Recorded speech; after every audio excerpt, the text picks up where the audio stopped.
करते हैं। एचटीएमएल के बारे में क्या क्या जानते हो?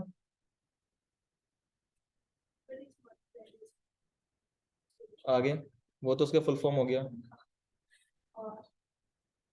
और परमिशन दे दीजिए। मैं नहीं दे सकता किसी को परमिशन, मैं खुद ही रिकॉर्ड करूंगा भाई। हाँ बोलो। वेबसाइट का बॉडी आगे इसलिए इसको जैसे कि आपको कंटेंट यूज करते हैं ना, तो कैसे खाना क्या करना है। आप डिजाइनिंग करते हैं, एक एक करके बोलो, एक एक करके। ये कंटेंट डिजाइनिंग यूज करते हैं, जिसमें हम इवेंट को हैंडल बस नहीं कर सकते हैं, ये बाकी सारी चीजें तो प्योर एचटीएमएल से डिजाइन कर सकते हो? प्योर एचटीएमएल से डिजाइन कर सकते हो? आपका कौन है, बताओ कुछ। एचटीएमएल का वेबसाइट बनाने के लिए ठीक है। आपका HTML okay. HTML pure language है आपका? डिजाइन के लिए आपका? डिजाइन के लिए मैं प्योर एचटीएमएल की बात कर रहा हूँ, मैं और किसी की बात नहीं कर रहा।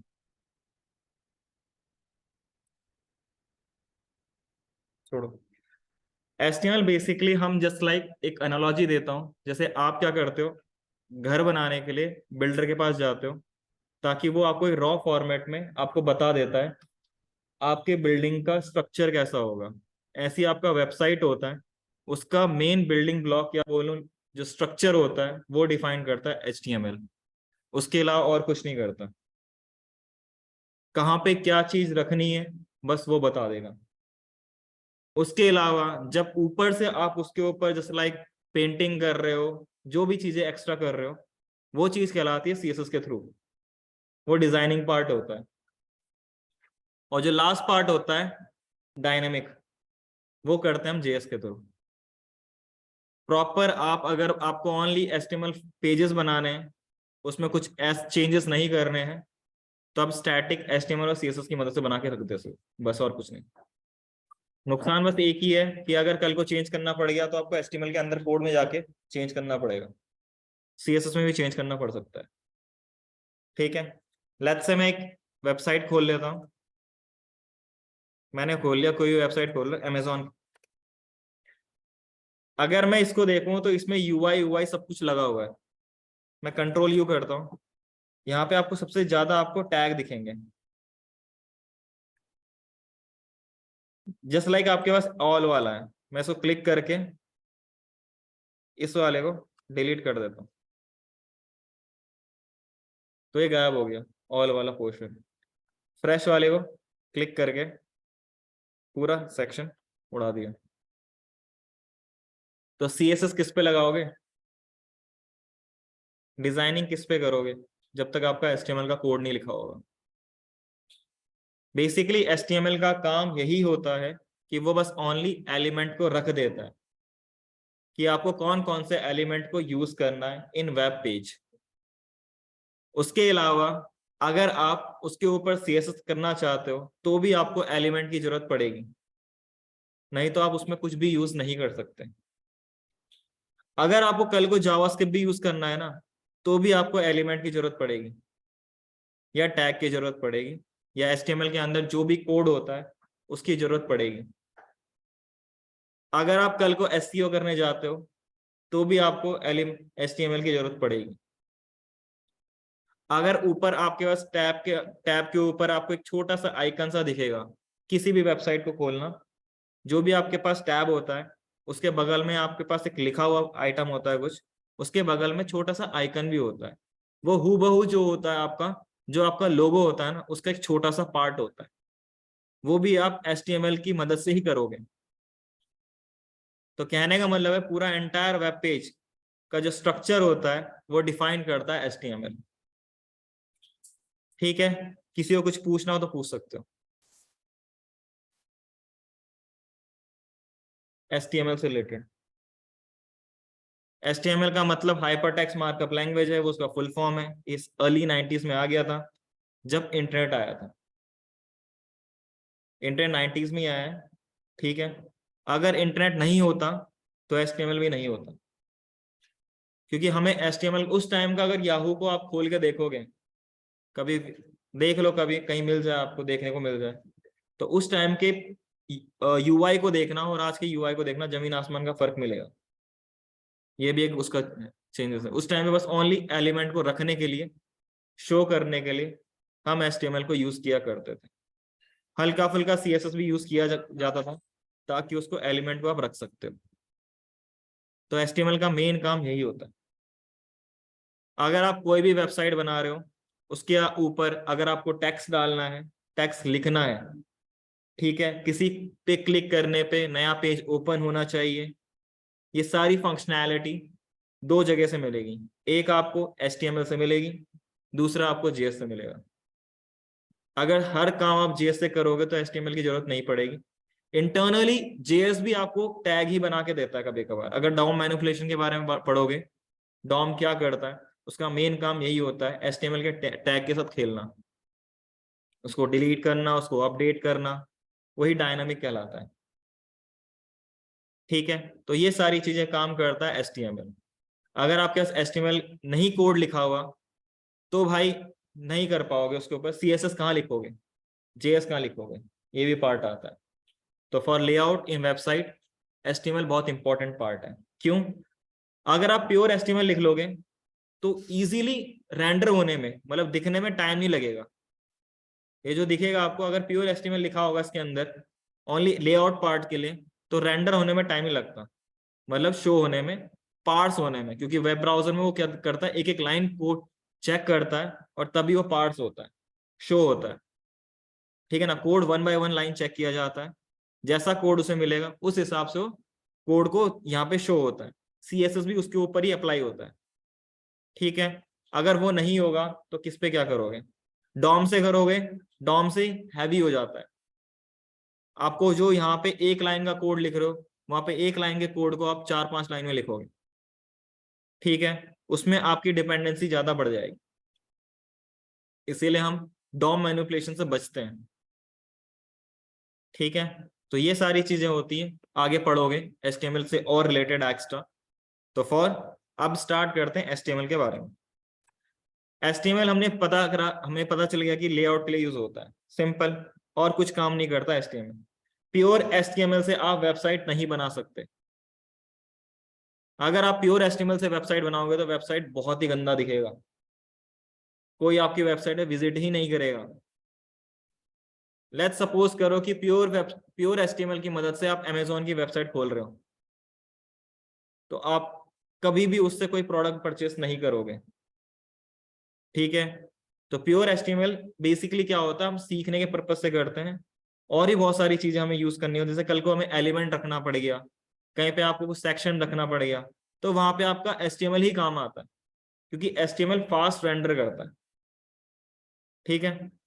HTML को कोड को लिखने के लिए आप कोई फाइल बनाओगे, उस फाइल का नाम होगा .html एक्सटेंशन से, नेम तो होगा फाइल का, प्लस .html एक्सटेंशन होता है। एक्सटेंशन क्या होता है,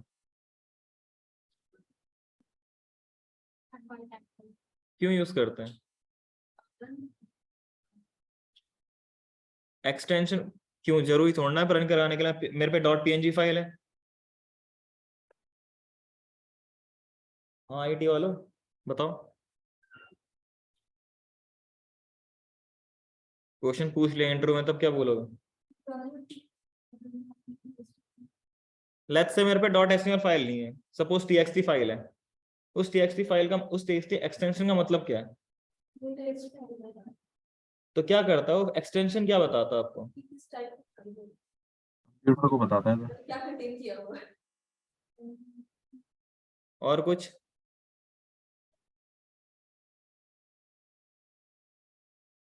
कुछ नहीं होता। अगर आप कोई भी फाइल बना रहे हो और उसका एक्सटेंशन आप जस्ट लाइक PNG लिख रहे हो, तो उसका जो फॉर्मेट होगा, पहली बात, उसके अंदर जो कंटेंट करेगा डेटा प्लस उसका फॉर्मेट, वो एंटायरली चेंज होगा JPG से JPEG, तो हर एक फाइल का एक्सटेंशन आपको कुछ ना कुछ बताता ही बताता है।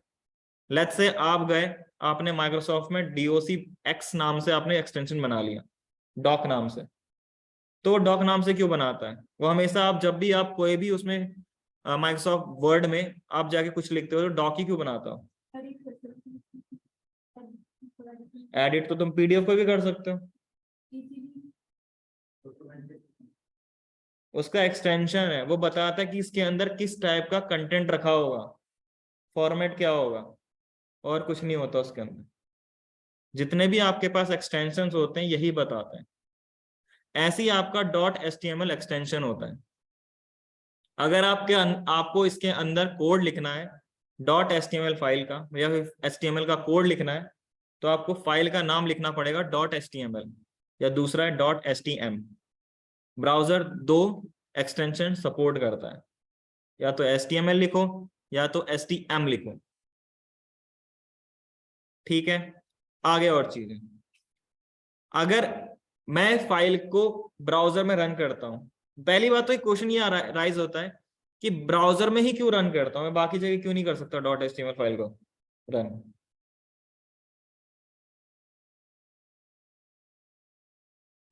इंटरनेट से ही रन होती है। कोई बताएगा?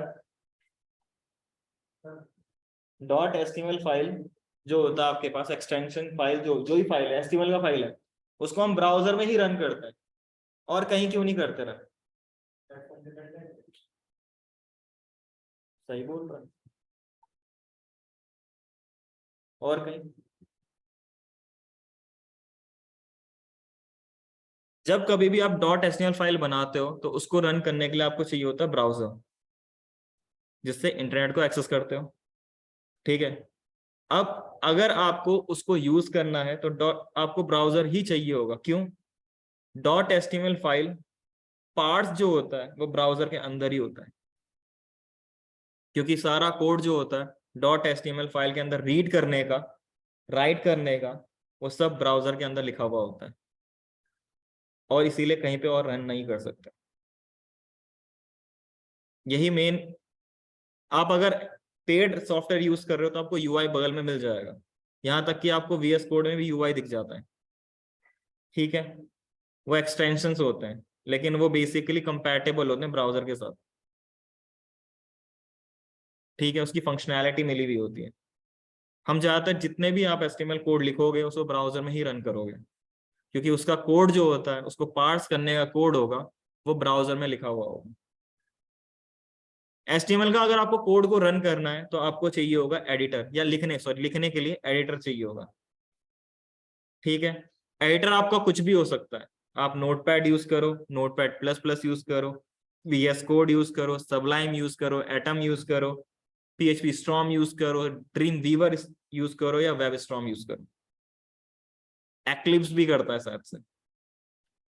तो आपके पास वैरायटी है, जो आपका मन करे, जिससे आपको यूज करना है आप यूज कर सकते हैं। ठीक है, तो मैं फिलहाल के लिए यूज करूंगा VS कोड। VS कोड को यूज करने का फायदा क्या है? एक, इसमें आपके पास वैरायटी ऑफ प्लगइन्स मिल जाएंगे। ठीक है, दूसरा लाइट वेट है, तीसरा इसमें कोड लिखने का बहुत इजी तरीका मिल जाता है आपको। एडिटर का काम ही ये होता है कि आपका डेवलपमेंट जो होगा वो स्पीड अप करे। कंपनी में जाके आप 1 बाय 1 लाइन कोड नहीं लिखते हो, वहां पे आप अगर कोई प्रोडक्ट बना रहे हो और प्रोडक्ट बनाते समय अगर आप 1 बाय 1 एक एक लाइन एक एक चीज लिखते रहोगे तो फिर हो गया टाइम वेस्ट। ठीक है ना, वहां पे जाकर भाई रहने देना। तो वहां पे हो सकता है कि आपको थोड़ा स्पीड पे काम करना पड़े, इसलिए वहां पे एडिटर यूज किया जाता है। एडिटर का फायदा ये है कि आपको लेस टाइम पे ज्यादा कोड लिख लेते हो आप। ठीक है, तो VS कोड आप यहाँ पे यूज करोगे। हर एक प्रोग्रामिंग लैंग्वेज का अपना एक सिंटैक्स होता है, हर एक प्रोग्रामिंग लैंग्वेज का अपना एक सिंटैक्स होता है। ऐसे ही आपके पास HTML में भी सिंटैक्स होता है। HTML का बस एक ही सिंटैक्स है, वो है टैग। इसको कैसे लिखते हैं? पहले लिखोगे आप लेस देन, टैग का नेम, फिर ग्रेटर देन। इसे कहते हैं ओपनिंग टैग, इसे कहते हैं क्लोजिंग टैग। इसके अलावा इसके अंदर कुछ नहीं है, टैग के अलावा HTML में कुछ और भी नहीं है, कुछ नहीं है। जो ये टैग होता है HTML में प्री डिफाइंड टैग्स, इन सब का डेटा या बोलूं तो ऑब्जेक्ट या वेबसाइट को पता होता है कि इसका मतलब क्या है, इस टैग का मतलब क्या है। अगर आपको देखना है तो क्रोम में जाओ, इंस्पेक्ट करो और यहां जाके HTML लिख देना बस। जितने भी आपके पास टैग्स होंगे सबका कुछ ना कुछ यहाँ पे मिलेगा, मिलता है ऑब्जेक्ट क्रिएट किया हुआ मिलता है। मतलब पहले से डेटा कोड यहाँ पे रिटर्न होता है, तभी आपका कोड पार्ट्स होता है। अगर ये नहीं होता तो पार्ट्स कहां से होता? ठीक है, तो टैग आपके पास बहुत बहुत ज्यादा है, ठीक है ना, तो उनको वन बाय वन पढ़ेंगे और वही चीज यहाँ पे है। HTML का सिंटैक्स आपका कुछ ऐसा होता है, कुछ ऐसा आपको मिलेगा सिंटैक्स, ठीक है। ये आपका बॉयलर प्लेट ही है जो कि मैं VS कोड के थ्रू यूज कर रहा हूं। ओके, मैं यहां पे लिखता हूं हाय, लेट्स से। इसको ओपन करने के लिए दो तरीके, ओपन करने के इसके दो तरीके। पहला तरीका है जहां पे आपने ये कोड को लिखा हुआ है, वहां जाओ, डबल क्लिक करो, फर्स्ट केस, वहां जाओ और डबल क्लिक करो अगर आपको कोड को रन करवाना है HTML का। दूसरा केस, VS कोड में आपको एक फंक्शनैलिटी मिलती है लाइव सर्वर की, आप उससे भी इजीली वर्क कर सकते हो। लाइव सर्वर एक बेसिकली एक्सटेंशन है जिसकी मदद से आप रन टाइम पे इसको देख सकते हो। लाइव सर्वर का फायदा ये है, आप कुछ नहीं, यहाँ पे जो भी लिखोगे आपको यहाँ पे कोड को रिफ्रेश करने की जरूरत, मतलब पेज को रिफ्रेश करने की जरूरत नहीं पड़ेगी। बट यहाँ पे आपको जब हमेशा रिफ्रेश करना पड़ेगा जब आप डबल क्लिक करके खोलते हो तो, ठीक है। डबल क्लिक करने के बाद जब ये ओपन होता है तो ये आपके डिफॉल्ट ब्राउजर पे होता है ओपन। आपका डिफॉल्ट ब्राउजर माइक्रोसॉफ्ट एज भी हो सकता है, फायरफॉक्स भी हो सकता है, सफारी भी हो सकता है, क्रोम भी हो सकता है, ये उसमें ओपन हो जाएगा, ठीक है। तो ये होता है ओपन करने का तरीका। आप जब भी ओपन करोगे तो मेक श्योर कि आपको हमेशा ब्राउजर चाहिए ही होगा। अगर आपके सिस्टम में ब्राउजर ही नहीं है तो ये ओपन नहीं होगा। लेट्स से मैं इस फाइल को TXT फाइल बना देता हूं। क्या ये TXT फाइल के अंदर रखा कंटेंट को HTML का कोड लिख रहा हूं लेकिन एक्सटेंशन को TXT लिख देता हूं, क्या ये रन करेगा?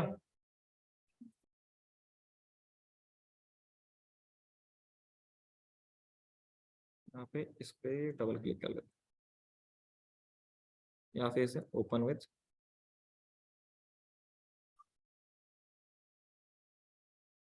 यहाँ पे इसको ओपन करके यहाँ पे बेसिक वन देता हूँ।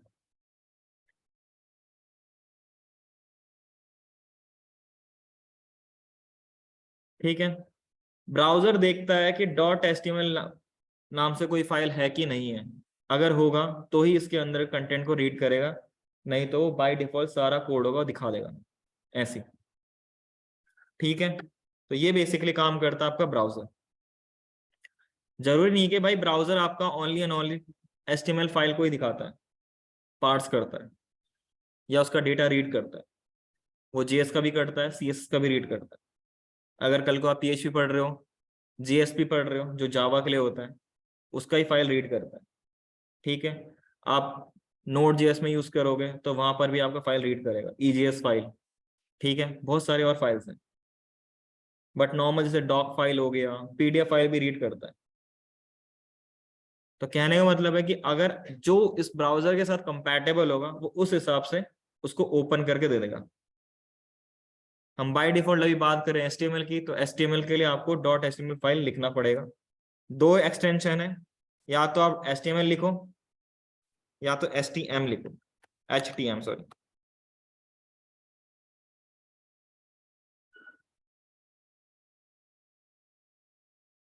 ब्राउजर सपोर्ट करता है,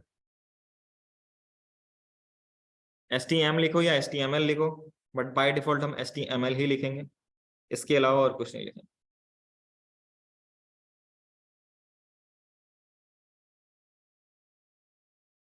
ठीक है, अभी तक जो पढ़ा है उसमें कुछ पूछना हो तो पूछ सकते हो।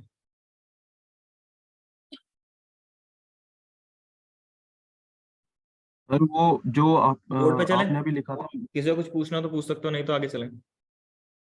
ऑनलाइन में हाँ किसी को कुछ चलिए। पूछना हो तो चैट में मैसेज कर सकते हो। ठीक है, अब इस कोड को स्टडी करते हैं।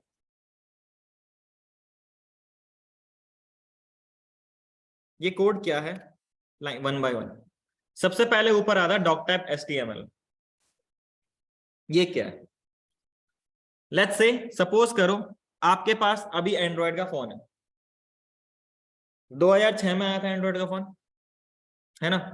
उस टाइम पे बहुतों के पास नहीं था वो, जिनके पास था उन्होंने यूज किया होगा, उसके फीचर्स भी जानते होंगे उस टाइम पे। और आज तो हर किसी के पास ज्यादातर फोन मिल ही जाता है एंड्रॉयड में, क्योंकि इजीली वो चीप रेट पे अवेलेबल है। तो उस टाइम पे अगर देखें फीचर्स के बारे में और आज देखें फीचर्स, तो आज तो भर भर के फीचर्स हैं, है ना। जब एंड्रॉयड 1 आया होगा तो जरूरी नहीं है कि भाई वो उसमें दिक्कतें नहीं आई होंगी, दिक्कतें आती हैं। जैसे दिल्ली में नई नई बार एक बार CNG बस स्टार्ट हुई थी लो फ्लोर की, स्टार्टिंग में जब आ रही थी तो आग लग जाती थी उसमें, दिक्कत आती थी। ऐसी आपके पास एक और एनालॉजी ले लो, जैसे आप किसी कंपनी में काम कर रहे हो और आपकी कंपनी ने सोचा कि भाई हम प्रोडक्ट बनाते हैं जो कि कस्टमर के लिए बेनिफिट हो, उसके प्रॉब्लम को सॉल्व करें। सिंपल सा लॉजिक है, आज के डेट में ऐसे ही प्रोडक्ट बनते हैं जो कि कस्टमर के प्रॉब्लम को सॉल्व कर रहा होता है। आपने थोड़ा एनालाइज किया मार्केट का कि हाँ भाई किस टाइप का प्रोडक्ट हमें बनाना चाहिए, थोड़ा बहुत स्टडी किया, थोड़ा बहुत अपना इनपुट दिया। आपकी कंपनी में 5-6 लोगों ने 10 लोगों ने मिलके उस पर इनपुट दिया और मार्केट में लॉन्च कर दिया। जब मार्केट में लॉन्च होता है तो दो चीजें हमेशा ही दिक्कत देती हैं, एक इश्यूज, दूसरा फीचर्स। ठीक है, जैसे आप कार खरीदने के लिए जाते हो या कुछ भी खरीदने जाते हो, ठीक है, car, let's say car support, जब कोई कंपनी नई इंडिया में आई तो हो सकता है कि वो कंपनी कुछ ना कुछ फीचर्स कम दे रही हो सकता है कि उसमें उसके कार में इश्यू भी आ रहा हो। सेम केस प्रोडक्ट के साथ होता है। आप जब कोई प्रोडक्ट बना रहे होते हो तो जब स्टार्टिंग फेज में आपको नहीं पता कस्टमर की क्या क्या रिक्वायरमेंट हो सकती है, आपने तो इनिशियल मार्केट पे गए, उठाया, हाँ भाई ये चीजें इसको चाहिए, लेट्स से आपने 10 पॉइंट रखे, हाँ इन 10 पॉइंट पे हम काम करते हैं इनिशियल फेज में, स्टार्टिंग फेज में, क्योंकि प्रोडक्ट ऐसे नहीं बनता, प्रोडक्ट में लगता है टाइम। गूगल क्रोम अगर देखें 2006 में आया था, जब वो आया था और आज में देखोगे तो बहुत जमीन आसमान का फर्क मिलेगा। ऐसे ही आप जब प्रोडक्ट आप लॉन्च करते हो, कोई कंपनी करती है, तो स्टार्टिंग में इतना बड़ा बर्डन नहीं दिया जाता। जब वो मार्केट में जाता है, मार्केट में जाने के बाद वो क्या होता है, उसमें दो चीजें तो हमेशा आएंगी, बग्स तो पक्का आएंगे, बग्स मतलब तो इश्यूज। ठीक है, इश्यूज आते हैं, अब कस्टमर क्या करता है, कंप्लेन करता है कि इसमें ये इश्यू आ रहे हैं। ये आप कंपनी में काम करोगे तो ये आप फेस करोगे करोगे, मैंने भी किया है। ठीक है, उसके बाद दूसरी चीजें आएंगी सजेशंस, कि हम इसके अंदर इस फीचर को भी ऐड कर दें तो बेटर रहेगा। जरूरी नहीं है कि अगर एक बंदा बोल रहा है तो हो सकता है कि वैसे फीचर्स को यूज करने वाले और भी लोग हों, है ना। बोलता एक ही है, जैसे क्लास में एक ही लड़का बोलता है, सारे प्रॉब्लम को एक ही बोलता है, सारे नहीं बोलते। ऐसी कंपनी में जाओगे तो कंपनी में भी ऐसी होता है, एक के पीछे एक नहीं होता, एक ही बंदा बोलता है कि सर मुझे दिक्कत आ रही है, बाकी कोई नहीं बोलता। तो वही चीज होती है, क्लाइंट ने फीचर्स की भी रिक्वायरमेंट करी और इश्यूज भी आए। तो जब दूसरा प्रोडक्ट, जब दूसरी बार उसको इश्यू को सॉल्व करके साथ साथ में कुछ फीचर्स ऐड करके जब दोबारा मार्केट में जाओगे तो वो क्या करेगा, वर्जन से डिफाइन करेगा। जो पहले वाला था उसे वर्जन 1 रखेगा, और जो दूसरा वाला आएगा उसमें वर्जन 2 लिख लिया। ऐसे ही आपके पास HTML में भी वर्जन आए थे। जब 90s में आया था तो उसका वर्जन 1 था, उसमें कुछ और फीचर ऐड हुए, कुछ बग्स होंगे वो फिक्स हुए होंगे, तो HTML 2 आया, 3 आया, 4 आया, HTML XML आया। करंट में चल रहा है HTML 5, ये 2012 से हम यूज कर रहे हैं, और जितनी भी वेबसाइट 2012 के बाद बनी है सब में HTML 5 का यूज होता है।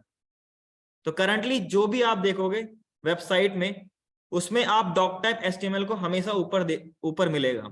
ये बताता है कि ये आपका HTML 5 का कोड है वर्जन डिफाइन करने के लिए, इसके अलावा और कुछ काम नहीं करता। ठीक है, किसी को इतना इसमें डाउट है तो पूछ सकते हो। लेट्स से इससे पहले एक आया था HTML XML, उसका कोड कैसा था? उसका कोड ऐसे था, अगर मैं इसको कमेंट कर दूं तो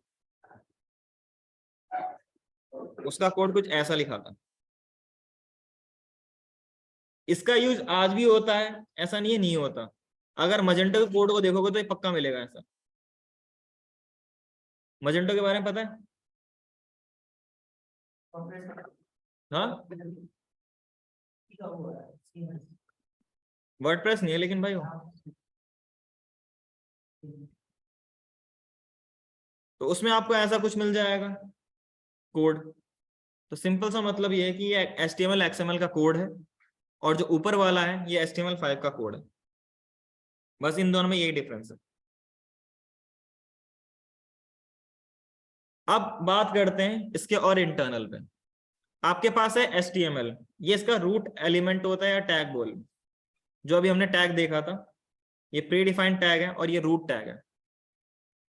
यहीं से ही आपका HTML कोड स्टार्ट होता है जनरली। जितने भी वेबसाइट में देखोगे तो सबसे ऊपर आपका HTML कोड लिखा होगा। उसके अंदर उसके 2 चाइल्ड होते हैं, एक होता है आपका हेड पार्ट, एक होता है बॉडी पार्ट। इन दोनों का अलग अलग काम। बॉडी पार्ट वो पार्ट होता है जो आपको दिखता है, अगर आप वेबसाइट को खोलते हो तो उसमें जो भी आपको दिखता है वो हम बॉडी के अंदर लिखा हुआ कोड होता है। हेड पार्ट वो पार्ट होता है जिसको हम नहीं दिखाते। इसमें हम कहीं बाहर रखी हुई CSS को यूज कर सकते हैं, बाहर रखे हुए स्क्रिप्ट को यूज करते हैं, हम CSS को नहीं दिखाते। हम ओनली बॉडी के अंदर रखा हुआ कंटेंट ही दिखाते हैं, उसकी डिजाइनिंग करते हैं, उसमें डायनेमिक चेंजेस करते हैं, बट दिखाते हैं हम बॉडी के अंदर रखा हुआ पार्टी है। हेलो। ठीक है, तो यहाँ पे 1 बाय 1 हेलो समझते हैं। लक्ष्मण कौर। हेड के अंदर अभी आप जो देख रहे हो बॉयलर प्लेट के अकॉर्डिंग, ये सबसे पहले आपका मेटा। मेटा एक टैग है वैशाली वाला कि कौन सेल्फ है? क्लोजिंग टैग स्टेशन बोले या पहुंच ओपन रहा है, टैग बोल कौन सकते स्टेशन हैं। पर चल रहा? ये बंद नहीं होता। ठीक है, मेटा का बहुत बहुत काम है, हद से ज्यादा काम करता है मेटा।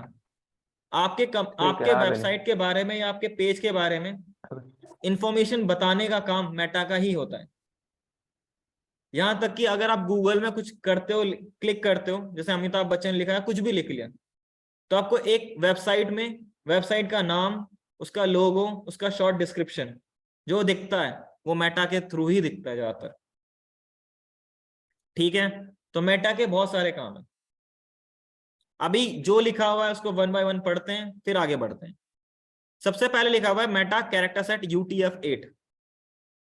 ठीक है, जब जावा, देखो पहले क्या होता था, जस्ट लाइक अब सिंपल एक आस्काई कोड सबको पता है क्या होता है? तो इसमें हर एक कैरेक्टर को एक कोड दे दिया गया है, एक नंबर दे दिया गया है ओके, हर एक कैरेक्टर हर एक कैरेक्टर को। रूपी का क्या कोड होगा, और वो किस में आएगा? आस्काई में आएगा।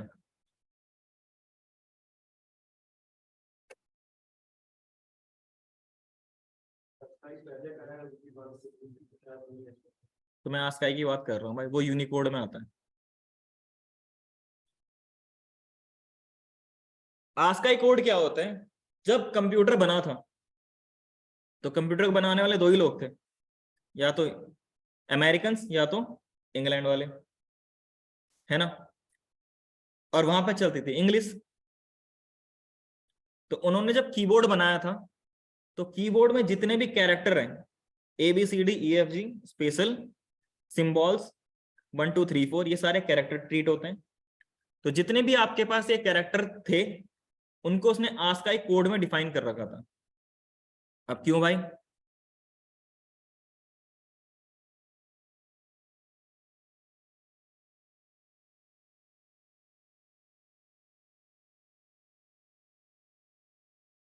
भाई मैसेज कर लेना अगर कोई डाउट हो तो।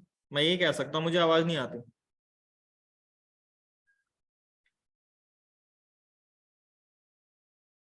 आपने क्या, आपके पास कीबोर्ड है, कीबोर्ड में जितने भी आपके पास कैरेक्टर अवेलेबल हैं इन सब का एक वैल्यू होता है। कंप्यूटर जो देखता है या सुनता है जो भी है वो सारे कोड के अकॉर्डिंग होता है, और उसका जो कोड होता है वो 0 और 1 के फॉर्मेट में होता है, जिसे कहते हैं लो लेवल प्रोग्रामिंग भी होता है। मशीन मशीन लैंग्वेज जो होता है, कोड होता है, वो 0 और 1 पे काम करता है।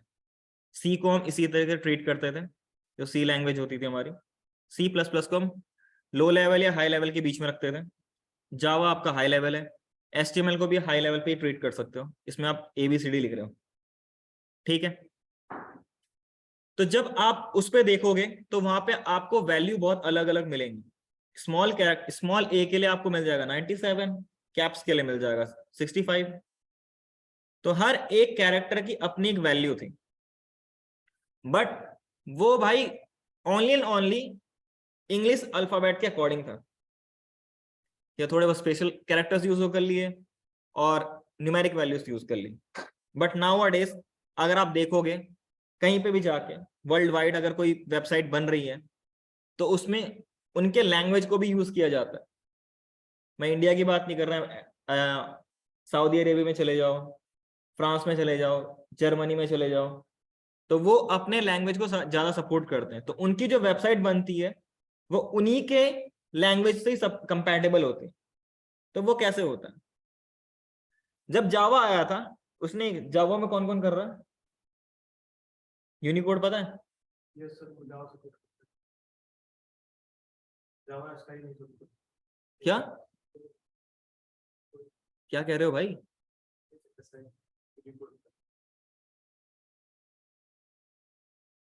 जब जावा आया था ना, वो साथ में एक नया फीचर लेके आया था। उसने कहा था कि हम हर लैंग्वेज को सपोर्ट करेंगे, तो वो लेके आया यूनिकोड।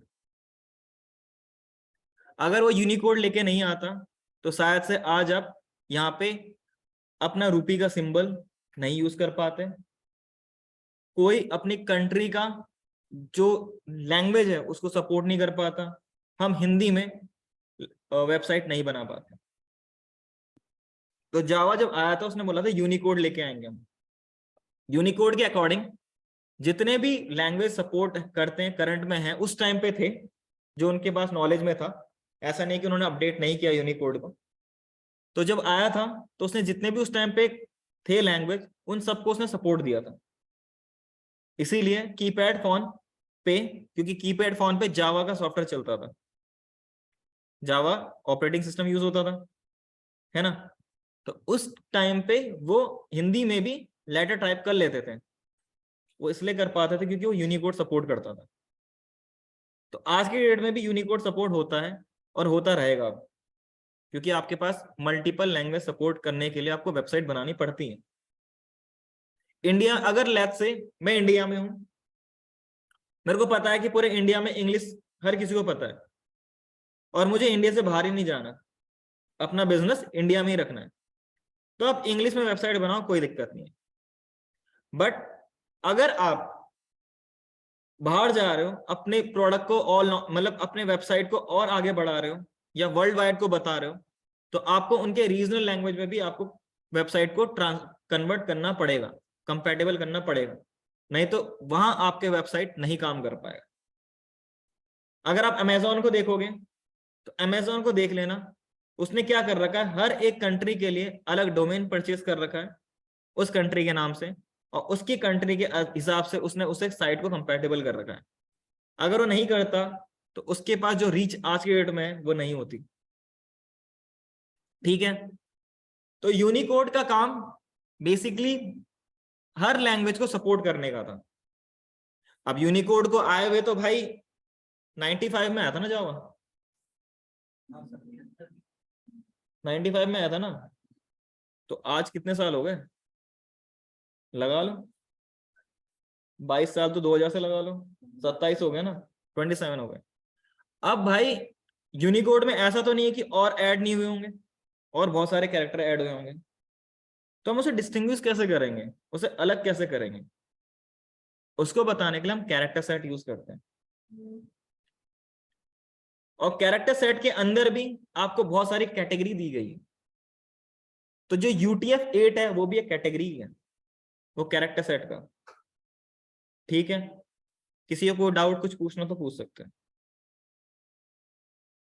जिसको नहीं पता घर जाके यूनिकोड और आस्काई कोड पढ़ लेना। उसके बाद दूसरा आपके पास है Meta HTTP equivalent XUA compatible. Online student दोबारा ज्वाइन करना, उसके बाद स्टार्ट करते हैं।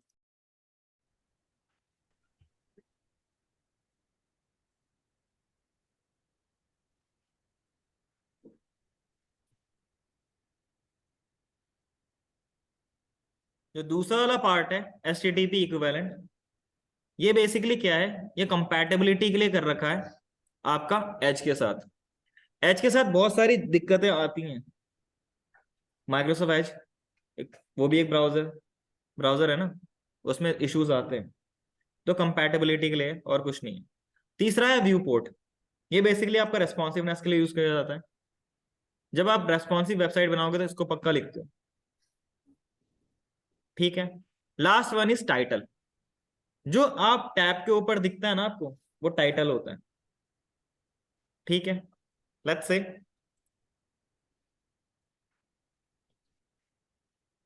आपको ऊपर जो दिख रहा है, ये डॉक्यूमेंट दिख रहा है, ये टाइटल ही है। लेट्स से मैं यहाँ पे चेंज कर लेता हूँ इसे, लिख दिया टेस्ट, तो ऊपर टेस्ट लिखा आएगा, ठीक है। ये आपका टाइटल होता है।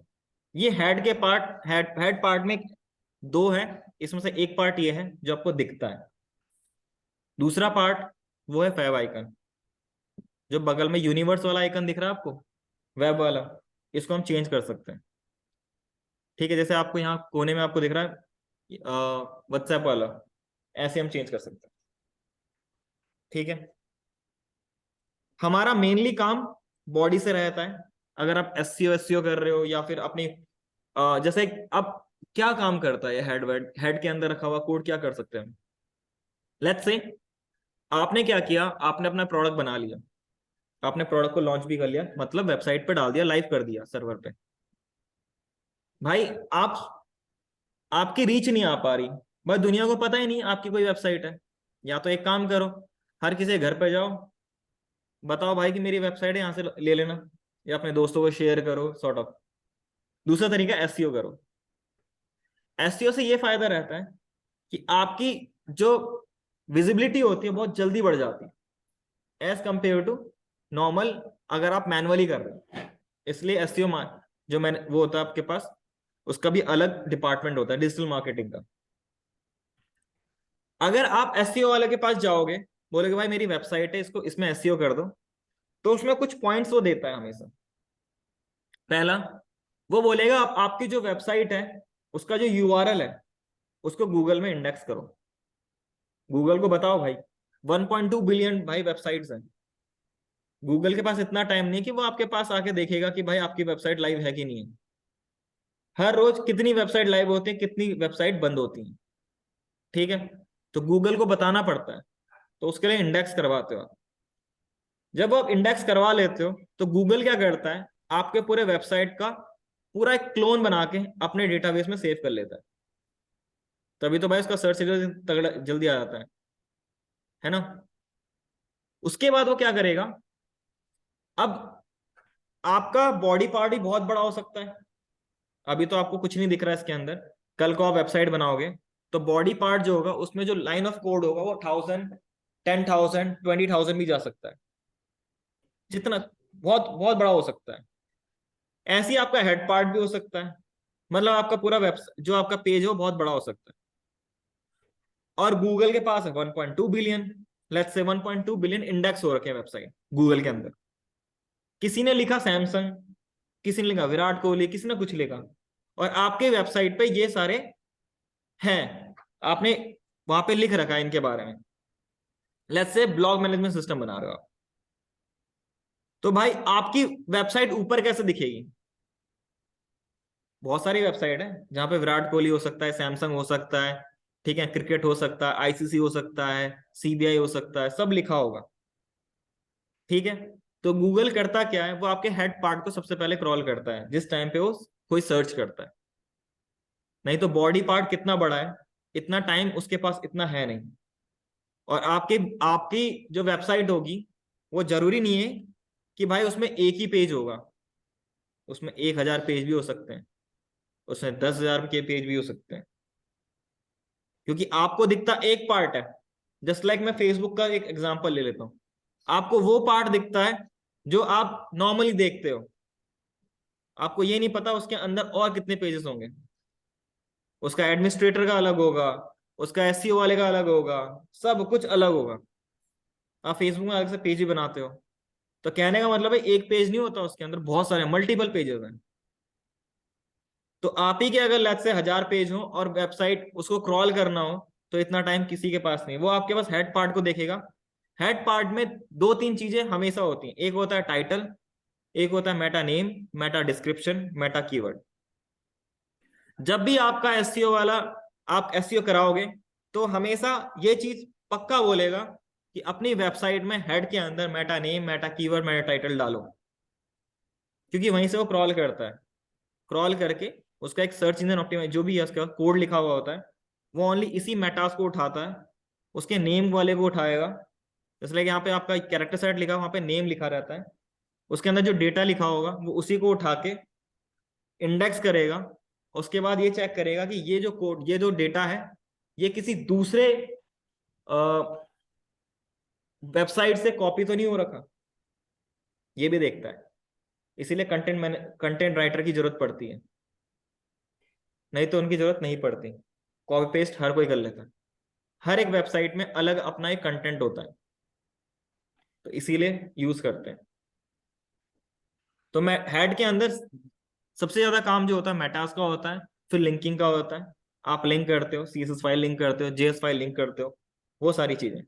हेड पार्ट वो पार्ट होता है जिसमें हमें दिखता नहीं है कोई पार्ट, हम वो देखते नहीं है कुछ उसके अंदर। हम उसके अंदर बस ओनली दो चीज को देख सकते हैं एज नॉर्म्स, जो है आपके पास टाइटल वाला पार्ट, और एक आपका पार्ट है फेव आइकन वाला पार्ट। बाकी चीजों उसमें जो भी हम लिखते हैं वो नहीं दिखता। अब क्वेश्चन राइज होता है कि मैं यहाँ पे कुछ लिखूंगा और दिख जाएगा, वो तो दिख जाता है। चाहे आप हेड के पास हेड के अंदर लिखो, चाहे आप बाहर लिखो, पूरा दिख जाता है।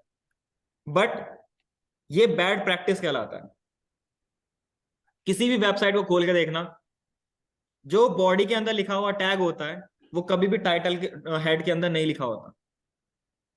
उसका एक रीजन ये भी है, लेट्स से अभी आप काम कर रहे हो, आपने क्या किया, जो बॉडी के अंदर लिखना था कोड वो आपने हेड के अंदर लिख दिया, चलो भाई चल गया, ठीक है। आपका कोड लेंथी हो गया, बढ़ता चला गया। कल को अगर आपको फिक्स करना पड़ गया, कोई इशू आ गया, तब आप ढूंढते रह जाओगे। लेट्स से उस टाइम पे आप सोच रहे हो बॉडी के अंदर लिखा होगा मैंने, बॉडी को ढूंढते रहो, दिक्कतें आ सकती हैं, कुछ भी हो सकता है, पॉसिबिलिटी कुछ भी है। एग्जाम्पल के लिए मेरे एक सीनियर है, वो बताते कि हमें एक टास्क मिला था, रूबी विथ रेल्स वाला था, टेक्नोलॉजी पे। उसमें बोला एक बग फिक्स करना था, 7 दिन लग गए थे। और था क्या, एक अंडरस्कोर को डैश में कन्वर्ट करना था, बस 7 दिन लग गए थे। तो ऐसा भी टाइम आएगा आपका कि जब आपको एक छोटा सा कोड को बग डिबग करने में घंटों लग जाएंगे। तो इसीलिए बेस्ट प्रैक्टिस ये होता है कि जो नॉर्म है, जिस हिसाब से आपको कोड करना है, जो बताया गया बेस्ट प्रैक्टिस जो है, उसी हिसाब से करो। उससे एक फायदा हमेशा आपको मिलेगा, आप जब भी डिबग करोगे कोड को तो आप इजीली उसे फाइंड कर सकते हो। और कुछ नहीं होता। आप HTML के जो बॉडी के अंदर रखा कोड है उसको ऊपर हेड के अंदर लिख दो, नीचे ऊपर जहां मिलना है लिखना है लिख सकते हो, यह आपके ऊपर डिपेंड करता है। ठीक है। और दूसरी बात यह है कि भाई फिर हेड का काम ही क्या है, हेड टैग को हटा देते हैं, बॉडी टैग को भी हटा देते हैं, जैसा मन करे वहां से लिख सकते हो। तो दोनों के अलग अलग काम है, इसलिए वो रखा गया है। तो मेक श्योर जो बॉडी के अंदर आप लिख रहे हो उसको आप हेड के अंदर ना लिखो, और जो चीज हेड के अंदर लिखनी चाहिए वो बॉडी के अंदर ना लिखो, वरना डिबगिंग में आपको दिक्कत आएगी और किसी को दिक्कत नहीं आएगी। अगर कंपनी में कोई प्रोजेक्ट मिला है आपको और वो आपने डिलीवर किया है, कल को अगर जब तक आप उस कंपनी में हो, अगर कुछ भी इशू आएगा या फीचर अपडेट करने होंगे वो आप ही करोगे और कोई नहीं करेगा, ये रियलिटी है। फिर आप खुद फंसोगे और कोई नहीं फंसेगा। और जहां आपके सीनियर ने आपका कोड देखा, तो कंपनी में आपका कोड ही आपका मेन हथियार है एज अ डेवलपर, कि आप उसमें जितना झोंक सकते हो, अपनी नॉलेज वॉलेज जो झोंक सकते हो कोड के अंदर झोंक सकते हो। HR राउंड में जाओ, जो मुंह फाड़ना फाड़ सकते हो, आपकी इच्छा है। लेकिन उसके बाद जब कंपनी में जाओगे तो आपको काम करना पड़ेगा अंदर, और कंपनी में अंदर जाके काम करोगे, क्या दिखाओगे? बातें नहीं, कोड एज अ डेवलपर। तुम्हारा कोड तुम्हारा मेन हथियार रहेगा उस टाइम पे। ठीक है। एज अ बिगिनर इतना नहीं सोचा जाता, जैसे ही आप एक्सपीरियंस डेवलपर बन जाओगे और आप वहां पे कोड इतना बढ़िया लिखोगे तो वो आपकी गलती होगी, फिर आपके सीनियर आपको जज करेंगे। सिंपल सी बात है, आपके जूनियर भी जज करेंगे। कभी कभार इंक्रीमेंट भी अच्छा नहीं होता, 500-500 रुपये होता है पूरे पूरे साल में एज IT इंडस्ट्री। तो इसीलिए जो भी कोड लिखना तरीके से लिखना, बेस्ट प्रैक्टिस के थ्रू लिखना। तो HTML में हम ऐसे ही लिखते हैं।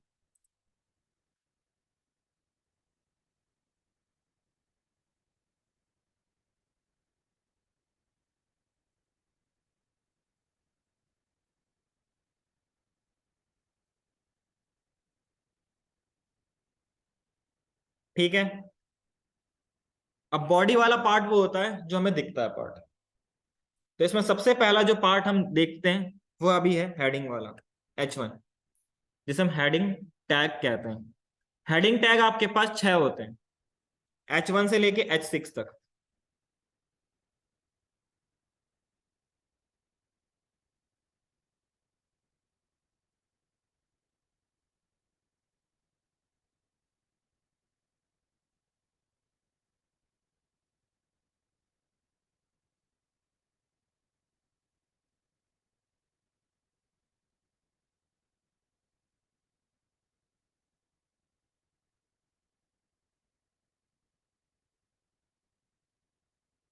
इसको मैं लाइव सर्वर के थ्रू खोल देता हूँ तो आपको कुछ ऐसा मिलेगा, H1 से लेके H6 तक। ठीक है। हर एक याद रखना, एक चीज और याद रखना कि आपके पास जितने भी टैग अवेलेबल होते हैं, ठीक है, HTML में ज्यादातर में प्री डिफाइंड CSS पहले से अलॉटेड होता है, लगी हुई होती है। ठीक है। वो उसका बाय डिफॉल्ट बिहेवियर होता है, बट ऐसा नहीं है कि आप उसे चेंज नहीं कर सकते। With the help of CSS आप चेंज कर सकते हैं। ठीक है। अब इनको वन बाय वन डिवर्क करते हैं। अगर आप H1 को देखोगे तो ये आपकी उसकी बाय डिफॉल्ट CSS लगी हुई है।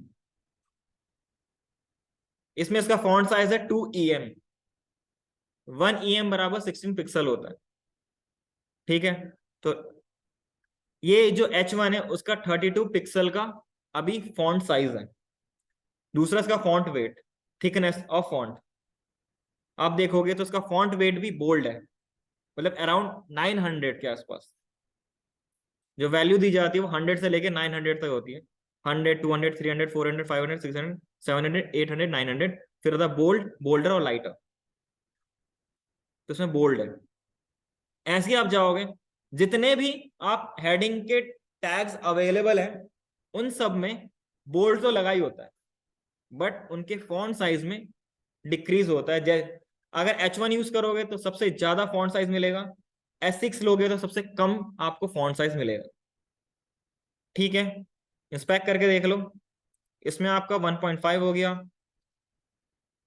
इसमें आपको 1.17 हो गया,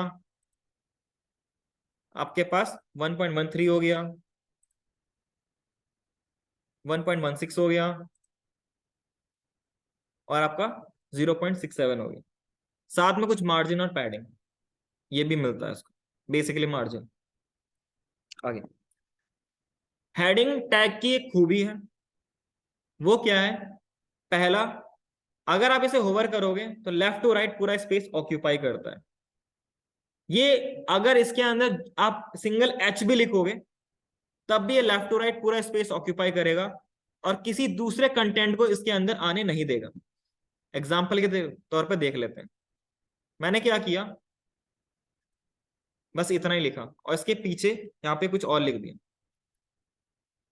हेडिंग पूरा स्पेस ऑक्यूपाई करेगा, बीच में किसी भी कंटेंट को नहीं आने देगा। अगर हेडिंग के अंदर रखा हुआ कंटेंट होगा तो आ जाएगा, उसके अलावा बाहर में रखा हुआ कंटेंट कभी नहीं आने देगा। दूसरा केस हमेशा ही न्यू लाइन से स्टार्ट होता है। जितने भी टैग्स अवेलेबल हैं बॉडी के अकॉर्डिंग, वो सब कुछ ना कुछ स्पेस ऑक्यूपाई करते हैं इन वेब ब्राउजर। वो चाहे जितना उसके अंदर कंटेंट लिखा हो उतना स्पेस ऑक्यूपाई करेंगे, चाहे वो लेफ्ट टू राइट पूरा स्पेस ऑक्यूपाई करेंगे। ठीक है, डिपेंड करता है कि वो किस टाइप का टैग है। ठीक है, तो ये आपके पास हेडिंग होता है। किसी को हेडिंग से रिलेटेड कोई डाउट कुछ पूछना हो तो पूछ सकते हो।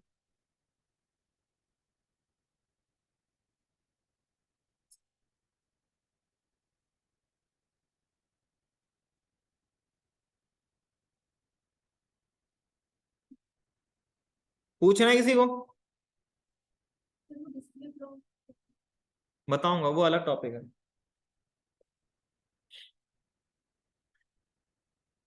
अब एक और क्वेश्चन और एक राइज आता है कि लेफ्ट राइट थोड़ा स्पेस आ रहा है ना? ये इसलिए आ रहा है क्योंकि बॉडी में मार्जिन लगा हुआ है। मैं इसको 0 कर देता हूं, सॉरी यहाँ पे मार्जिन 0 चिपक गया कोने में, इसलिए।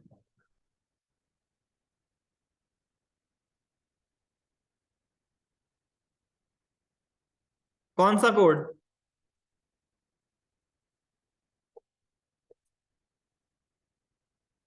जो ये दिख रहा है?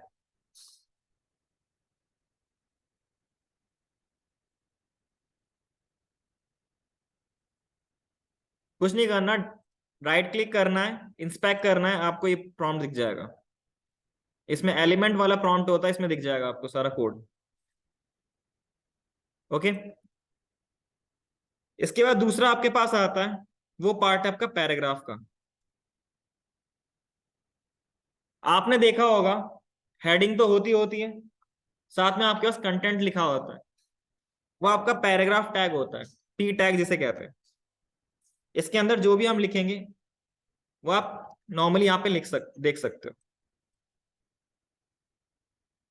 ठीक है, इसके पास भी डिफॉल्ट स्टाइलिंग कुछ ना कुछ है अवेलेबल।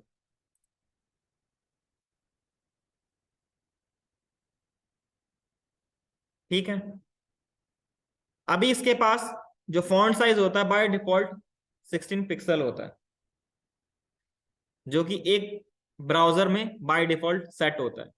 आप चाहो तो उसे कितना भी कर सकते हो, बाय डिफॉल्ट 16 पिक्सल सेट होता है। ठीक है, इसके पास भी वही चीजें हैं जो आपके पास नॉर्मल हेडिंग के अंदर होता है। अगर आप इसे देखोगे तो ये भी लेफ्ट टू राइट पूरा स्पेस ऑक्यूपाई करेगा। अगर कंटेंट बढ़ गया तो नए लाइन से, उसी नीचे लाइन से चालू हो जाएगा। बट अगर कोई एक्स्ट्रा, जैसे पूरा कंटेंट खत्म हो गया उसके बाद आप नीचे कुछ और लिखते हो तो ये इसको आने नहीं देगा। जितना आप इसके अंदर कंटेंट लिखो लेफ्ट राइट पूरा स्पेस ऑक्यूपाई करता है। दूसरा केस, ये हमेशा न्यू लाइन से स्टार्ट होता है। ठीक है,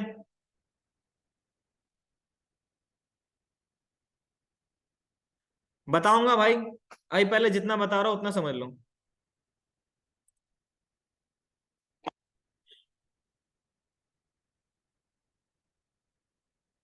किसी को कोई डाउट, इसमें कोई दिक्कत है तो पूछ सकते हो। सर ये पैराग्राफ को हेडिंग के अंदर डाल सकते हैं? दो भाई डाल देते हैं, H1 में डाल दूं।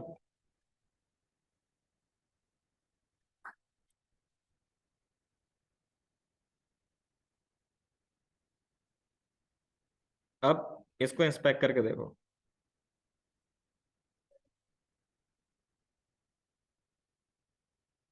किसी भी टैग को किसी के टैग के अंदर आप यूज कर सकते हो, ऐसा कुछ नहीं है, ऐसा कोई रूल रेगुलेशन नहीं है कि आप उसको अंदर यूज नहीं कर सकते, जहां मन करता है आप डाल सकते हो।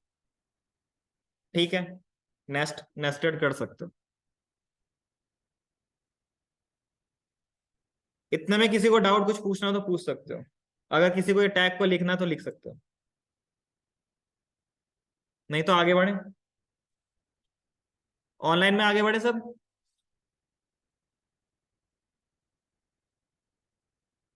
नेक्स्ट टॉपिक डालो, एलिमेंट वर्सेस टैग, इसको लिख लो।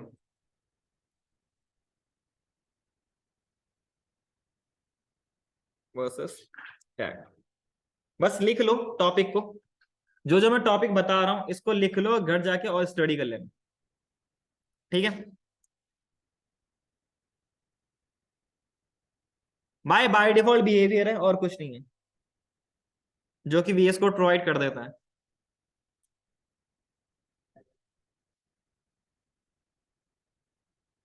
एलिमेंट वर्सेस टैग, एलिमेंट क्या होता है और टैग क्या होता है।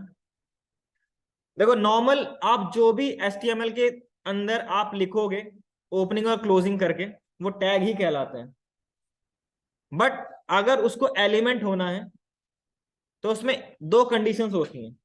पहला, जो भी टैग अगर मीनिंगफुल नेम बोले, ठीक है, जैसे हेड पार्ट है तो वो कुछ और मीनिंग बता रहा है, बॉडी पार्ट है वो कुछ और मीनिंग बता रहा है, हेडिंग के जितने भी टैग्स हैं उसको अब हेडिंग के लिए यूज करोगे तो इसका मतलब वो हेडिंग के रिलेटेड कुछ इंफॉर्मेशन दे रहा है।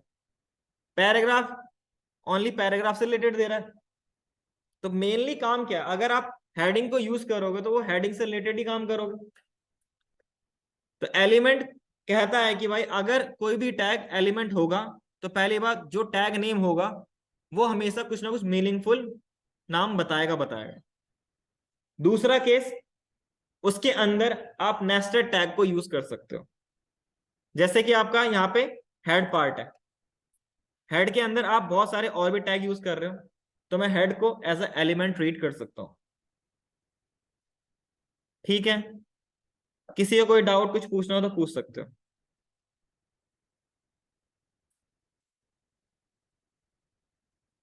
ठीक है, इसके बाद आता है आपके पास एट्रीब्यूट, इसे भी लिख लो। एट्रीब्यूट क्या होता है, अभी तो बताया था,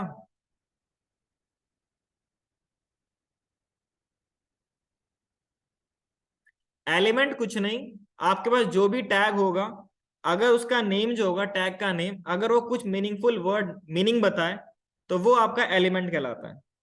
सेकंड केस, अगर वो उस टैग के अंदर आप नेस्टेड चीजें यूज कर रहे हो, नेस्टेड टैग को यूज कर रहे हो, तो उसको भी हम एलिमेंट बोल सकते हैं। बट जो पहला वाला पेरेंट टैग होगा वो कुछ ना कुछ मीनिंग बताना चाहिए। ऐसा नहीं कि आप स्पैन यूज करोगे, एक होता है टैग आपके स्पैन, और इसके अंदर दोबारा से स्पैन यूज कर रहे हो तो मैं स्पैन को एलिमेंट ट्रीट करूंगा नहीं। ठीक है, इसके बाद आपके पास आता है एट्रीब्यूट। एट्रीब्यूट बहुत इंपॉर्टेंट पार्ट होता है किसी भी टैग के अंदर। ठीक है, एट्रीब्यूट क्या होता है, सिंपल शब्दों में समझो, मेटा के अंदर आपको कैरेक्टर सेट मिला था, ये की थी पहले अगर सिंपल समझे, और ये इसकी वैल्यू। अभी वो मत समझना क्या है ये क्या नहीं है, जो समझना है समझ लिया उस टाइम पे। अभी इसे समझो, ये एक की है और ये इसकी वैल्यू है। जो ये की है ना इसे हम एट्रीब्यूट कहते हैं। इस एट्रीब्यूट का काम क्या है, लेट्स से इस मेटा के अंदर मैं इन सबको हटा देता हूं, ये भी एक एट्रीब्यूट ही है, इन सबको मैं हटा दूं तो मेटा में कोई इंफॉर्मेशन बचेगी? मेटा का कुछ मतलब ही नहीं रहेगा उस टाइम पे।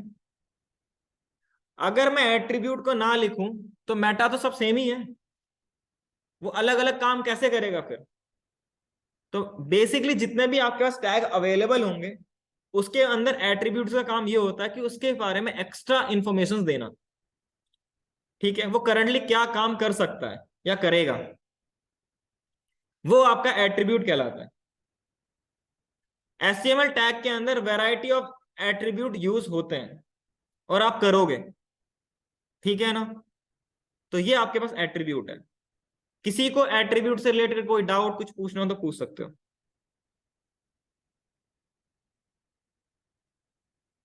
नहीं पूछना? ठीक है। हमारे पास एक एट्रीब्यूट होता है, इसका नाम है स्टाइल।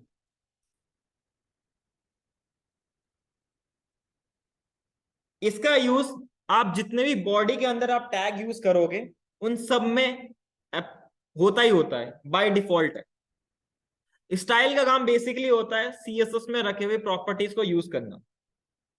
ये बेसिकली एक एट्रीब्यूट के थ्रू यूज कर सकते हो आप। हम कैसे करेंगे? लेट्स से मैंने लिखा H1, इसके अंदर लिख दिया हेडिंग। मुझे इसका कलर चेंज करना है। अभी फिलहाल के लिए कलर समझो, आगे इसके अंदर बहुत सारी चीजें करोगे आप, ठीक है? तो मैंने क्या किया, स्टाइल एट्रीब्यूट यूज किया। इसके अंदर मुझे कलर चेंज करना है, तो इसके अंदर एक प्रॉपर्टी होती है COLOR, LOUR नहीं होता इन CSS, ये CSS की प्रॉपर्टी है। तो UR नहीं होता, LOR होता है। और यहां पे लिख दो फिलहाल के लिए रेड। इसको मैं ओपन करूंगा तो नीचे आपको कलर क्या मिल गया? रेड। ये स्टाइल एट्रीब्यूट की मदद से मिला आपका। अगर आप इसे नहीं लिखते तो आपको ये नहीं मिलता। जितने भी टैग अवेलेबल हैं इन बॉडी, जो भी बॉडी के अंदर आप टैग यूज करोगे उन सब में स्टाइल एट्रीब्यूट होता ही होता है बाय डिफॉल्ट, ठीक है? किसी को कोई डाउट कुछ पूछना हो तो पूछ सकते हो।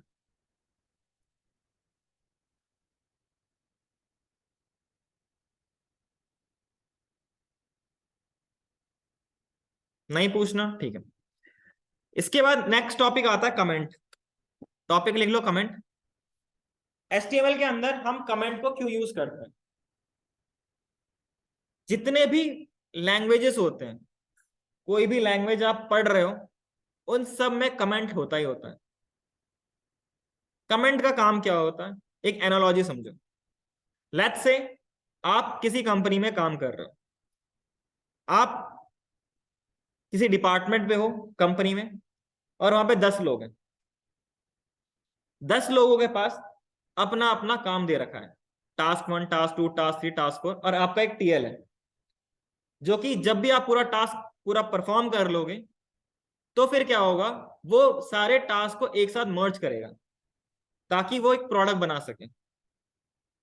अगर आप इंडिविजुअली अलग अलग मॉड्यूल समझ लो, एक वो सब मॉड्यूल को मर्ज कर देगा। आपने आपने एक टास्क बनाया, उसमें आपने कोड किया, ठीक है, कर लिया। आपको पता है उसके अंदर कोड क्या लिखा है, ठीक है? आपने फंक्शन बनाया, फंक्शन A नाम से, कुछ मीनिंगफुल वर्ड नहीं बनाया, लेट्स से फंक्शन बना लिया। आपने कुछ भी कोड किया, वो आपको पता है। वैसे ही दूसरा होगा, वो भी सेम कोड करेगा, जो उसको पता होगा कि मैंने किस हिसाब से कोड किया है। आप TL के पास गया हो, अब TL क्या करेगा? मर्ज करेगा। TL को नहीं पता ना आपने क्या कोड लिखा है, सिंपल है। TL क्या करेगा? बारी बारी से सबको बुलाएगा। एक केस तो ये होगा, और वो पूछेगा कि आपने कोड क्या लिखा है। अगर वो बारी बारी सबको बुलाएगा और पूछेगा कि भाई ये कोड क्या क्या लिखा, क्योंकि उसे मर्ज करना है, तो हो सकता है कि कुछ कोड 2 बार लिखे हैं, उसको 1 बार लिखेगा, क्योंकि हम ड्राई एल्गोरिदम फॉलो करते हैं, डू नॉट रिपीट वाला एल्गोरिदम। बेसिकली इन कंपनीज में यही फॉलो होता है। एक बार आपने जो कोड लिख लिया उसको रीयूजेबल बनाने की कोशिश करते हैं कोड को, ठीक है? अब हो सकता है कि 2 बार लिख दिया हो किसी ने गलत से, तो वो बार बार बुलाएगा, उसका टाइम वेस्ट होगा। वो इनडायरेक्टली यही बोलेगा मैं ही कोड कर लेता। दूसरा तरीका क्या है? आपने जो भी कोड किया है उसमें एक छोटा सा कमेंट डाल दो। कमेंट मतलब उस फंक्शन, उस कोड के बारे में बता दो, ये कोड करेगा क्या। तो पॉसिबिलिटी ये है कि वो पहली बार तो कभी आपको नहीं बुलाएगा, क्योंकि उसे कोड में कमेंट मिलेगा या उसके कोड में डिस्क्रिप्शन मिलेगा कि ये कोड करेगा क्या। इसीलिए हम कोड कमेंट को यूज करते हैं। कमेंट का बेनिफिट आपके लिए भी है। आपने कोई प्रोजेक्ट बनाया और प्रोजेक्ट बनाने के बाद डिलीवर कर दिया अलग से, आपको अभी करंट में, मैंने कोई प्रोजेक्ट किया और उसमें मुझे पता है कि मैंने उसमें क्या कोड लिखा है। एक महीने बाद हो सकता है कि वो क्लाइंट दोबारा आए। दो केसेस में आएगा, एक हो सकता है बग आए, दूसरा केस हो सकता है कि भाई उसे फीचर ऐड करवाना पड़े। ठीक है, तो जब वो आएगा तो आपको ही दिया जाएगा टास्क। ऐसा नहीं है कि आपको किसी और को टास्क दिया जाएगा। 99% ये माना जाता है कि जो काम करता है उसी को ही टास्क दिया जाता है। क्यों? क्योंकि जो पॉसिबिलिटी जो वो टास्क को कर सकता है, उसकी जो फ्लेक्सिबिलिटी या उसकी जो इंप्रूवमेंट बोल लो या फिर जो भी उसके पास है, ठीक है, टाइम जो स्पैन लेगा दूसरे बंदे से ज्यादा जल्दी काम करके दे देगा। इफिशियंसी जिसे कहते हैं। तो अब आपके पास एक महीने बाद कोड आया, मतलब टास्क आ गया, आपको कोड करना है। एक महीने पहले आप तो भूल चुके होंगे क्या लिखा होगा मैंने। ये तो होता है, कोडिंग में यही होता है। चाहे आज जो पढ़ रहे हो आप एक महीने तक मत याद करो, मत इसे दोबारा रिपीट करो, आप भूल जाओगे। आपको दोबारा रिवाइज करना पड़ेगा। आपने उस टाइम पे तो जल्दीबाजी में आपने कैसे ना कैसे करके दाएं बाएं आए करके दे दिया और वो कोड चल गया। बग आएंगे तभी आपको पकड़ा जाएगा। अगर आपको कुछ फीचर ऐड करवाना होगा उन्हें, क्लाइंट को, तो भी आपके पास आएगा। अब वो आप अपना कोड देखोगे, हो सकता है एक महीने बाद दोबारा आपको उस कोड को देखना पड़ जाए, आपको पता ना चले उसमें क्या कोड लिखा हुआ है। तो उस चीज के लिए कमेंट यूज करते हैं, ताकि एक महीने बाद भी अगर मैं उस कोड को देखूं तो मुझे पता चल जाए कि इसमें मैंने लिखा क्या था और रिकॉल हो जाए। क्योंकि एक बार एक छोटा सा हिंट भी आपको पूरा उसके बारे में बता देगा। ये होता है, हमारे साथ होता है। आप कोड कितना भी कर लो अभी, आप अगर उसे रिपीटेडली नहीं करोगे, एक महीने बाद उसे भूल जाओगे। लेकिन आपको लॉजिक पता रहेगा करना क्या है। आपको छोटा सा हिंट चाहिए होगा और वो कर लोगे आप फिर। ठीक है, इसीलिए हम कमेंट को यूज करते हैं। कमेंट आपके पास दो प्रकार के होते हैं, एक होता सिंगल लाइन, एक होता मल्टी लाइन। कमेंट को लिखने का HTML में तरीका, अभी HTML की बात चल रही है तो HTML में कैसे लिखेंगे, कुछ ये सिंटैक्स होता है आपके पास। नॉर्मल जो होता है वो टैग की तरह ही होता है, बट बीच में एक्सक्लेमेशन मार्क होता है और डैश डैश होता है, और बीच में आपका जो भी कंटेंट लिखना वो लिख सकते हो। उसके बाद डैश डैश और क्लोज वाला ग्रेटर देन सिंबल। कमेंट, जो भी कोड को आप कमेंट कर दोगे, कभी भी ब्राउजर उसे पार्स नहीं करेगा, शो नहीं करेगा। बट अगर आप उसके कोड को देखो, कंट्रोल यू करके देखोगे, तो आपको कमेंट मिलेगा। ठीक है, अभी मैंने जो ये लिखा है कोड, लेट्स से इसमें कुछ कोड लिखा होगा मैंने, ये सिंगल लाइन है। बट अगर लेट्स से कल को आपको मल्टी लाइन लिखना पड़ गया, तो आप जस्ट लाइक ये वाला पार्ट है आपके पास, ये आपके पास मल्टी लाइन है, 5 लाइन है, तो मल्टी लाइन कहलाएगा। मेरे को कमेंट करना है तो मुझे इसको कमेंट इस तरीके से करना पड़ेगा। कमेंट करने का तरीका इसमें सेम ही होता है।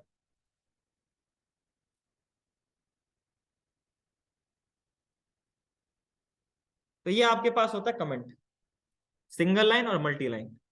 इसको यूज करना, अगर आपको अपनी डेवलपमेंट स्किल पे भी काम करना है, तो जब भी आप कोई कोड करो तो उसके ऊपर एक छोटा सा कमेंट लिख दो, उससे फायदा आपका ही है। एक्सपीरियंस डेवलपर का कोड देखना, आपको ये कमेंट हमेशा मिलेगा। कमेंट का फायदा यही है कि वो बता सके किसी को कि भाई क्या इसने कोड लिखा है, पहली बार वो कभी आपके पास ना आए। हाँ, हो सकता है कि उसे और कुछ पूछना पड़ जाए उससे रिलेटेड, तो वो आपके पास आएगा। लेकिन फर्स्ट टाइम पे वो कभी भी आपके पास नहीं आएगा। पहले वो कमेंट को पढ़ेगा कि भाई इसमें क्या लिखा है और इस फंक्शन का काम क्या है। एग्जाम्पल के तौर पे, मैं जिस कंपनी में काम करता था उसका मैं वो गिटहब वो दिखा देता हूँ।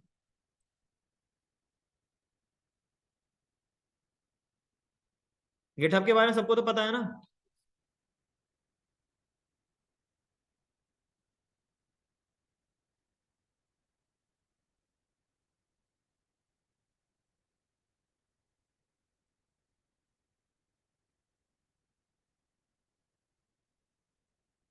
इसमें देखो, हर एक ये जो कोड लिखा है ना, इसके ऊपर भी कमेंट लिखा हुआ है।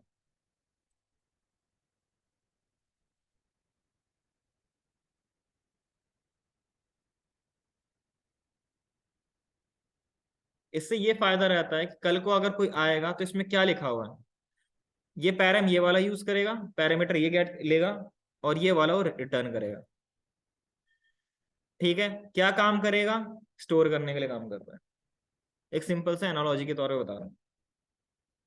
तो कमेंट का ये फायदा है। ठीक है, ऐसा नहीं है कि मैंने नहीं किया, भाई मैंने भी गलतियां करी हैं। इसमें ज्यादातर जो मैंने भी किया, काम किया है। इसका जो यूआई वाला पार्ट था पूरा मैंने कर रखा है। अगर आप इसको नॉर्मल खोलोगे, यहाँ पे रिपोजिटरीज आएंगे। इसका एक था रिवॉर्ड पॉइंट, ये मैंने बनाया था। इसमें भी गलतियां होंगी, ऐसा नहीं है कि नहीं होंगी। इसमें भी गलतियां होंगी, बहुत सारी गलतियां होंगी, बट मैंने गलतियों को उसके ऊपर और किया था। अब यहाँ पे देखोगे तो मैंने भी थोड़ा बहुत कमेंट लिखना चालू किया था। लिखना पड़ता है, नहीं तो आपका सीनियर जो होता है ना, वो बहुत अच्छा होता है। ठीक है, कमेंट से आप बस इतना बता सकते हो कि हाँ भाई मुझे नॉलेज है। अगर आप प्रॉपर इसको हटा दोगे, बस इतना रख लोगे, तो ये तो कोड हर कोई कर सकता है, फिर आप में उसमें क्या डिफरेंस रह जाएगा। तो जब भी आप कोई कोड करो, चाहे लारावेल का करो, चाहे कोऑर्डिनेटर, चाहे किसी का भी करो, जावा का कुछ भी करो, कमेंट आप लिखोगे तो वो आपकी कोडिंग को ही निखारेगा, और किसी के कोडिंग को नहीं निखारेगा। जब आप जाओगे और किसी को आप कोड दिखाओगे कि हाँ सर ये मैंने कोड लिखा है, तो आप कैसे बताओगे भाई ये मैंने कोड लिखा है, आपका कोड भी तो जज किया जाएगा। तो वो सारी चीजें इसके अंदर आती हैं। ठीक है, किसी को कुछ पूछना हो इससे रिलेटेड तो पूछ सकते हो, जितना हमने पढ़ा है। कमेंट करने के लिए कौन सी इस्तेमाल करते मैं कंट्रोल और पॉज के बगल वाला फॉरवर्ड स्लैश। ठीक है, अगर कुछ और पूछना क्वेश्चन तो पूछ सकते हो। मल्टी लाइन वाली सर इसी को इस्तेमाल करेंगे। हाँ, HTML में चाहे मल्टी मल्टी लाइन लिखो या सिंगल लाइन लिखो, दोनों में सेम ही होता है। किसी को कुछ पूछना है तो पूछ सकते हो, नहीं तो फिर आज के लिए इतना ही करो। ठीक है, कोई डाउट किसी को, ऑनलाइन में किसी को डाउट कुछ पूछना हो तो पूछ सकते हो। ठीक है।